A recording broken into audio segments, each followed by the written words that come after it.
soon as I could, I came here to see something a little bit different to France, and then never wanted to leave because they're really, really interesting things. And that led to me working for Parks Canada for a little while, so working on a program looking after international students, mostly doing trail building and trail maintenance, checking the wildlife fencing along the highway, and even counting the number of elk that we have here in Banff too. So pretty fun stuff. When I finished up with Parks Canada, I came to work for this company, so Discover Banff Tours. I've been with them for 8 years now, so it's pretty thin at all. Like, don't worry, I've heard so many different things, and there's usually some sort of logic behind anything. Like, we'll find that logic if necessary. So really don't be afraid to ask questions. Where we're heading to this evening, it's quite interesting. So here with Banff National Park, Banff National Park is the very first national park created in Canada. Did everyone know that? No? No. Already failed the test. I feel bad that you guys don't know. So Banff National Park, we were created in 1885. So we were created because of hot springs on the mountain just over that way, just behind us here. So if you read some of all the history books, it will say that in a cold November day in 1883, Frank McCabe and Tom and Billy McCardle, 3 railway workers on the Canadian Pacific Railway, stumbled across hot springs at the base of Salt Mountain because they could see steam rising up from the ground. And then sure enough, they decided to hike over and see what was creating all of the steam. They came across this little hole going down into the ground, and nothing to lose, they climbed down, and they came across this large cabin full of warm hot springs water. It's pretty exciting for them. It's a very nice story as well. It's not completely true. So the 3 of them did come across hot springs, but anywhere where you read that they discovered the hot springs is not true at all. So the hot springs here in Banff have been used by people for thousands and thousands and thousands of years. We have a very, very, very long indigenous presence here. A lot of animals want to live down here because there's a lot of food around for them down here. Maybe something on the left.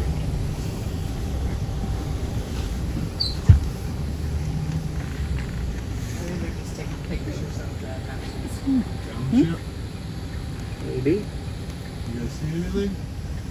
No.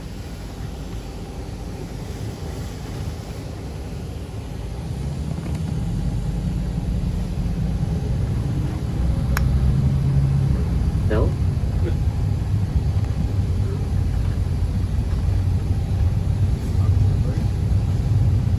Oh, there's a couple of deer just up on the right hand side.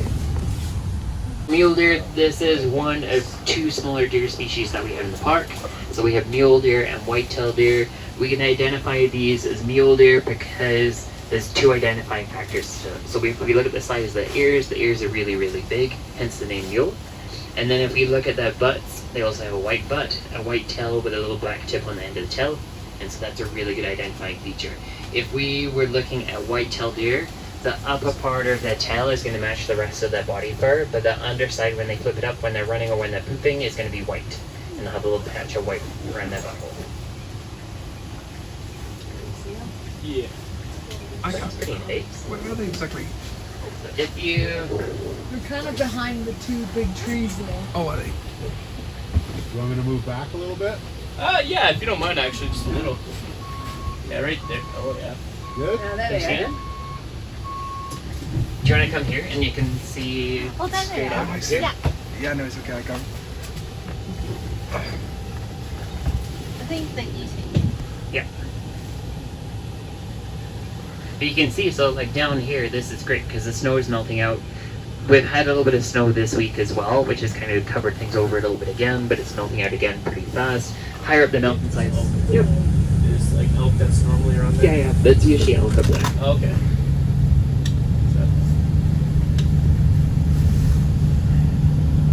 So it's pretty neat. So we have, like, down at this type of elevation, we find white-tailed deer, mule deer, elk, and moose as well. Moose in Banff are pretty rare though.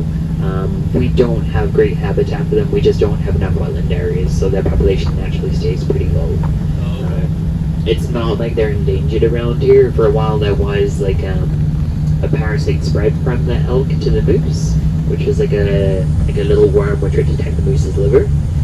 But it's not so much of an issue now, and just naturally our moose population is low. So like, it's always interesting because people always come to Banff with the sort of that like the list of things that they want to check off. So like bears, wolves, moose, elk. It's like, well, one of those is definitely like not on the table. Like Let's say, what about bears? You guys see bears often? we do. It's still early in the season for bears. Okay. Right now, we've only had reported sightings of, I think it's just the 2 big male grizzlies that we have in the park, and that's pretty normal. So those 2, we have sightings of them as early as like the beginning of March. But it can vary a little bit as well, really depending on temperatures. Yeah. Like the mommy grizzly bears, the cubs, black bears, we probably won't see until a little bit later this month or even into early May, again, depending on the temperatures. Yeah. Like if it's still a lot of snow on the ground, there's not going to be a whole lot of stuff growing for them to eat. Right. So there's just no point to get out of the den and waste energy coming out to try and find stuff. Yeah, no, that makes sense. Yeah. So it's very, very cool. But it's interesting too. So the most ecologically diverse part of the park, Oh, yeah. and we went and built the town of Banff in it, which isn't the greatest thing. We just didn't understand that when we went to build the town. And then on top of that too, the town of Banff sits in the meeting point of about 5 major valleys as well. So naturally, a lot of animals want to travel through there. By the 1980s, Parks Canada got to the understanding a lot more on this, and they realized that the town could not spread outwards anymore. So they put a land cap in place. The town is about 4 square kilometers and will not be allowed to spread outwards from that. Right now, the town of Banff is trying to change that a little bit and trying to negotiate and say give up some land in return for some other land somewhere else to build like a big like overflow parking lot. Parks Canada keeps saying no to this, which is fair enough. We don't want you to do it.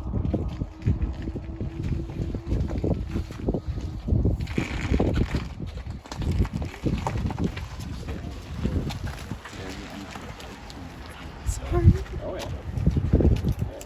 Oh, wow. Yeah. Well, we went to the wolf sanctuary, and they said that they were as intelligent as like a deer. Are you just enjoying the view?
Just wait until there's more food available. Yeah. Like right now, those males are really going to be having to scavenge for stuff. Like they'll be sniffing out carcasses of any animals that have died in the wintertime. Any like potential roadkill that's been buried in snowbanks. Oh. Oh, another little deer. Oh. Little deer. It's pretty good. Perfect. There you go.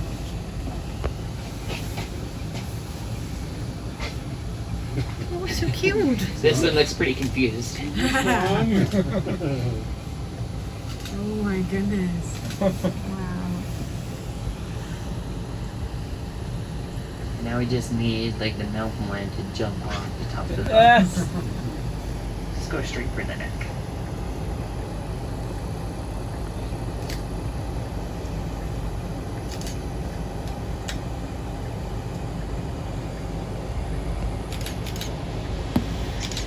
looks like a llama from here. It Yeah, with does. its face like straight on like that and the ears up, right? Yeah. He's like, who are you?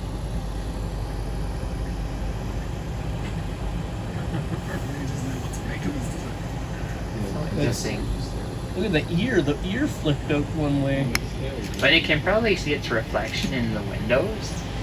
You know, like, is this a friend? Probably like, I look What's good going today. on?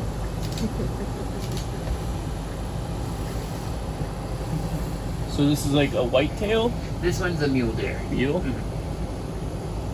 Slightly bigger ears, Oh yeah. white tail, black tail end of the tail, white bum.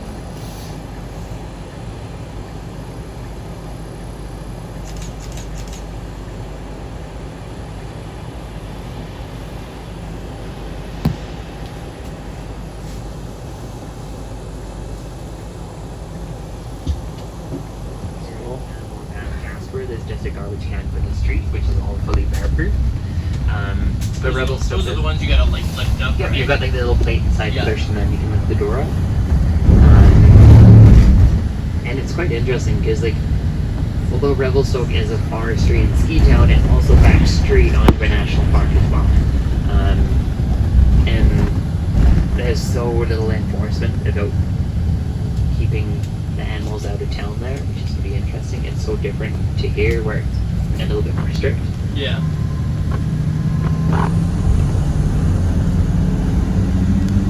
Activity, so they can move around pretty freely. Over time too, like that was a whole sort of big research project, and we found that, well, our crossing structures need to be at least 60 meters wide to be really effective. Some of the older ones that were put in the early 90s in Banff are not anywhere close Oh, to there's a that. bunch of stuff out there. It's like, yeah, I think it's a They're a great place for those bigger grizzlies to be heading to.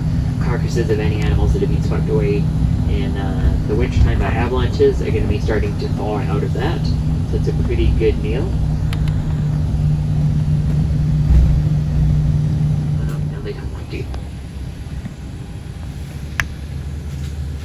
You can also see, so the whitetail deer have like a ring of white just around their There's nose. another one there. You just cross it like this, too.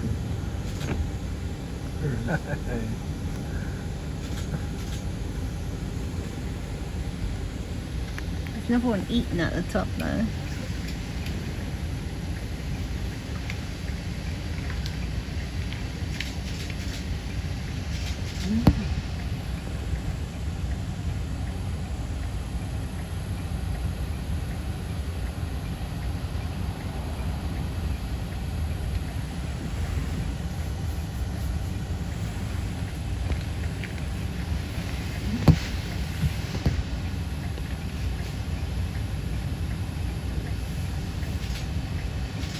I'm actually surprised they're normally very skittish. They normally bolt. Yeah, they're a little bit more skittish than the mules.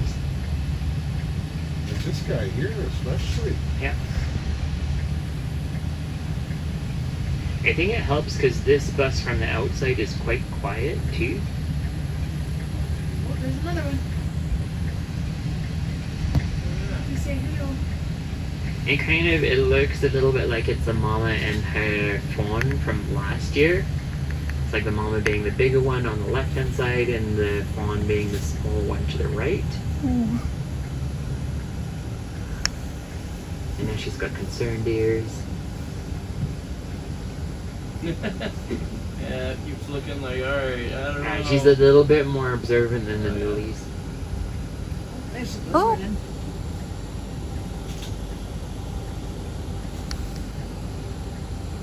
The little one's not too concerned. Yeah.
pretty interesting. So up in Jasper, they had like this timber company approach the town and the national park, and they said that you've got a really big mountain pine beetle outbreak. This is going to create an exceptionally high fire. Oh yeah, another white-tailed deer.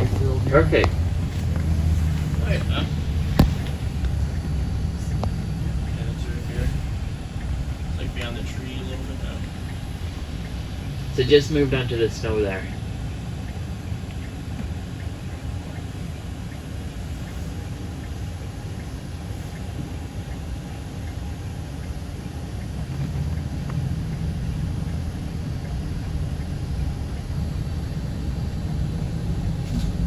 It's great, they camouflage so well with the forest as they start going into it too.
Looking like the females and their lambs.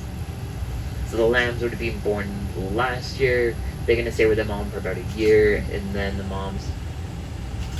These ones might have another set of lambs this year as well. We can tell that the adult ones here are females just by looking at their horns. So their horns are quite small. They're pretty narrow, and they're just curling backwards a little bit.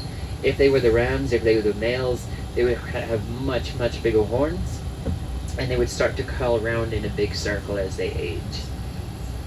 I say, I think there's even more stuff up there. Yeah, there's some Oh, on yeah. the Stopped road up just there to the again. right. Yeah. That's crazy. Oh, there's some over there. This is nice. And like they still have their winter coats on right now. They'll start shedding that. They'll look pretty scrappy in about a month's time as it all is coming off.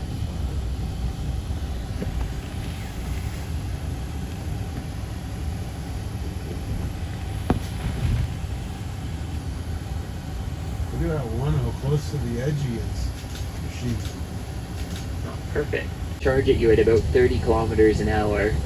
And they have a double-plated skull, so like with these as a guideline, you're meant to stay, if you're outside a vehicle, you're meant to stay about 30 meters away from them. I'll just jump out of the way. Is it brown the park? If we go outside with them? You can bring it back on board and get a prize. Say less. Challenge accepted. Yeah. It's so tiny. Yeah, you can see like the little one here, like this one's starting to develop its own horns. You got like the little nubs just on top of its head. I want it. I want to bring it home. Off they go. Oh. Bye. But you can see that fur's getting a little scrappy now, like it's kind of a little... Turn around. Oh yeah.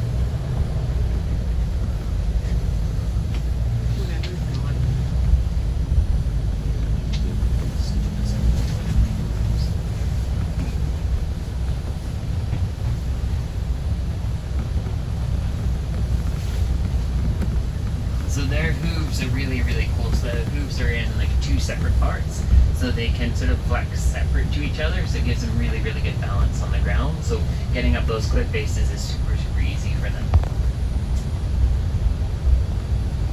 Is that why they were near the dam? Do they traverse the dam? Do they? Yeah, like it can still quite easily climb up or down that if it wants to. For mountain goats is actually really interesting. Mountain goats can be predated on by eagles. So So eagles will see them right on the cliff edge. They'll come down, grab that back, just topple them, set that body weight enough to on, let 'em- and then just knock them down, and then fly off, and then Like come down gravity and do feed. the rest. Yep. What lake is this? This is Lake Minnewanka. So this is, it's technically a reservoir. It would have been 3 little lakes, but they were flooded in the 1890s, and then again in the 1910s, and then again in the 1930s for hydropower generation. It's huge. That wasn't running for almost 100 years, but Parks Canada restored that back in partnership with the hydro company that runs the reservoir here. You say grandfather, so they wouldn't do it today. No, that's it. And we had, so by 1930, it was kind of interesting. It's kind of interesting that this is actually in the national park. We've had a couple of other reservoirs where, like 1930, they would just went to the map and like, okay, that's not inside the national park. Camel, whoop, that's out of the national park.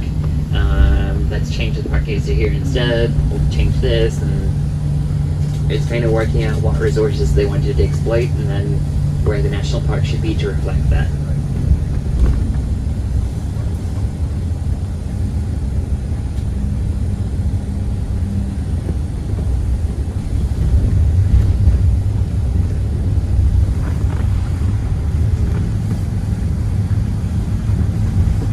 It's pretty cool as well. So you have this road going off just to our left-hand side here. So that links up to what we're driving on right now. And in a couple of weeks' time, they'll start to plow that, and then we'll be able to drive around there in a big circuit. For the winter time, it's not necessary to have it open. There's no point to keep that being plowed. And instead, it's used as a wildlife corridor, so animals can freely move through there. We have it track set for cross-country skiing as well, which is kind of neat to have a different usage of that part of the park for the winter time.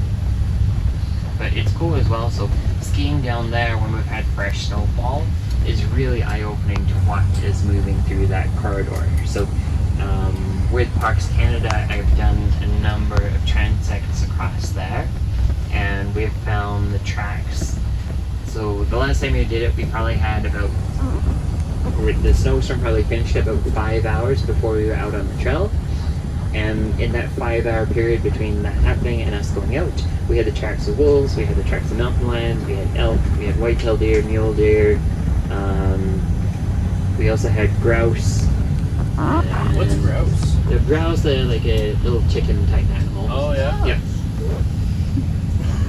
And what else did we have? I think that was mostly it. But it was just like in the space of 5 hours for all of those different animals to go through that area. It's pretty impressive, and it reflects pretty well that the national park is actually doing a pretty good thing. Like being so close to the town site still, that so many animals want to make use of the area is really, really impressive. Different trout species. We also have mountain whitefish here as well. We have a lot of rainbow trout here though, because they were introduced for sport fishing all the way up until the 1970s. We don't do that anymore. So rainbow trout are not native to this part of the Rockies. It should be more so west slope cutthroat trout. Right now there's a big effort to try and reduce the amount of rainbow trout around here and boost the number of west slopes. But that's a big project. Like our waterways are pretty well connected to each other, and we can work on some of the more isolated lakes. There are a couple of lakes, so Helen and Catherine Lake up on the Islets Parkway. Everything was eradicated from those lakes a couple of years ago. Helen and Catherine Lakes never had trout in them, at least since the last ice age. But in the 20s through the 70s, rainbows and Yellowstone trout were put up there. And so Parks Canada decided, okay, these are 2 easy lakes to get rid of everything from.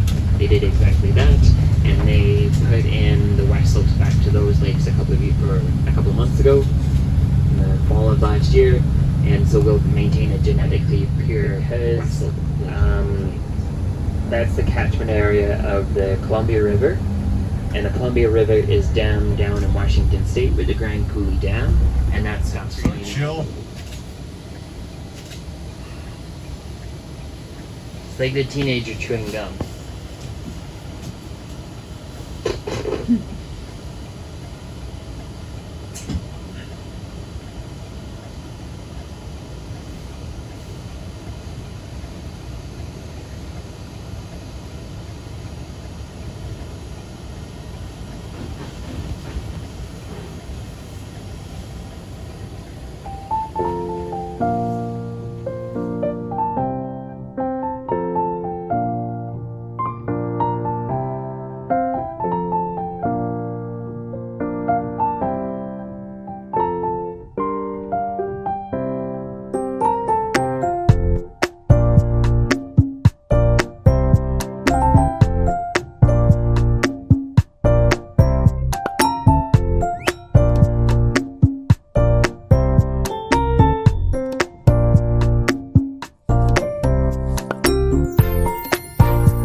There you go. You can really see her tail nicely now as well.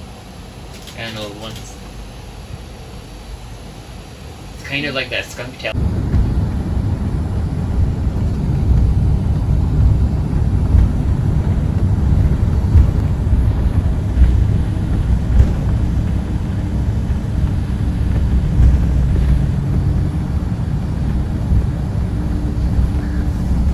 It's neat driving along here, these big cliffs just over on our left hand side. So this is the type of area that a mountain goat would hang out in. Not really so much this time of year. Again, it'll be a couple of months before they start coming down a little bit lower. Mountain goats heading high up into alpine, it keeps them safe from predation generally. So nothing too much is going to get them up there. They're also really nicely camouflaged with their white fluffy fleeces. They'll be eating all of the little alpine like grasses and everything that's dried out. So it's a pretty neat adaptation. We did used to have caribou in Banff National Park as well. Unfortunately, we don't have them here anymore. Again, they were one of those animals that would go high up into the alpine for the winter time. Keeps them safe from predation generally. Unfortunately for them, we really affected that though. So what we've found here is that while a lot of people come to Banff to come skiing and snowboarding, but it's great with that happening in the ski areas, but a lot more people are doing that outside of the ski areas now as well, so going ski touring and everything. And with that happening that's been going on since the 20s, more and more people going into that backcountry habitat in the wintertime, we're creating avoiding compressed trails and those trails that easily used by wolves to get into the caribou habitat. And for them, we've got about another 6 weeks or so until the female elk will start giving birth to any young.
So this one, super close, this is one of the calves born last year.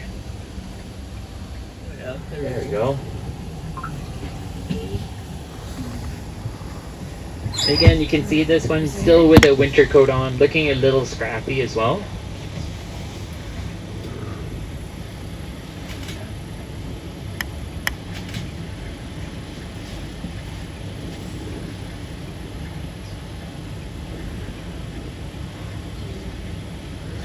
And it's interesting too, so when we get into the birthing season for them, the female elk are going to be super aggressive defending their young. We have a little bit of a quieter time during the middle of the summertime, and then we get to the fall when we have the elk rut, when the males become super aggressive. So this time of year, the males, the bulls, will be losing their antlers, and then they'll start growing new almost instantly. Their antlers grow super fast, so they grow at a rate of about 2.5 centimeters every day. Couple mule deer. Closer. Oh yeah. Oh Just give this one the front a nudge. yeah. Still a little nudge. Hey, buddy. It's just a love tap. Hey, buddy. Yeah, so this one is actually, this one is a male. And so you can look at his head, you can see like the little bulgy bits right at the top just by his ears. So that's where his antlers are going to start forming from. So it's a male. Yeah.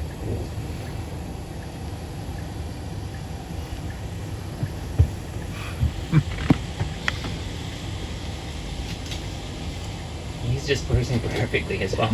I know. Oh, There we are. So you can see like just above his eyes, there's like Yeah. this little like domey bit. Mhm. Oh, and there's a person right beside him too. just like walking. Oh, That's yeah. him. Oh, yeah, there's like even more over here too. Oh yeah. We'll go past the bus stop here. There's one right there.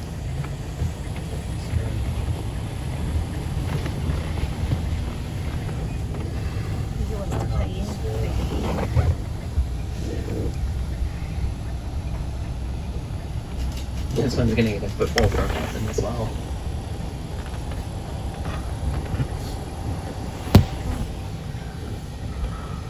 That was a young one.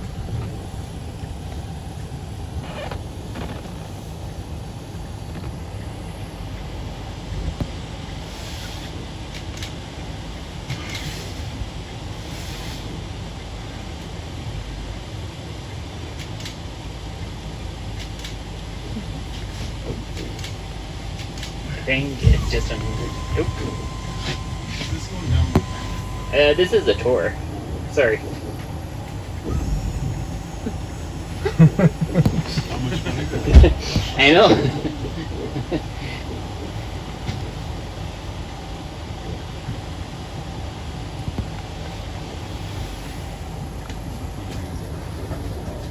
There we are.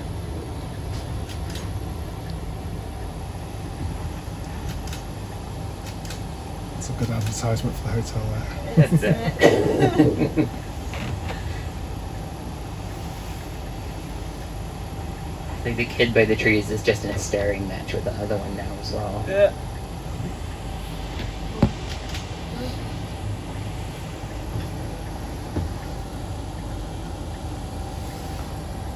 Oh, look at across the road now.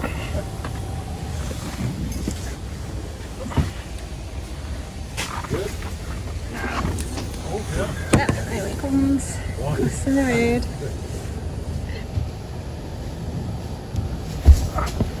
Why my freaking thing stopped, folks?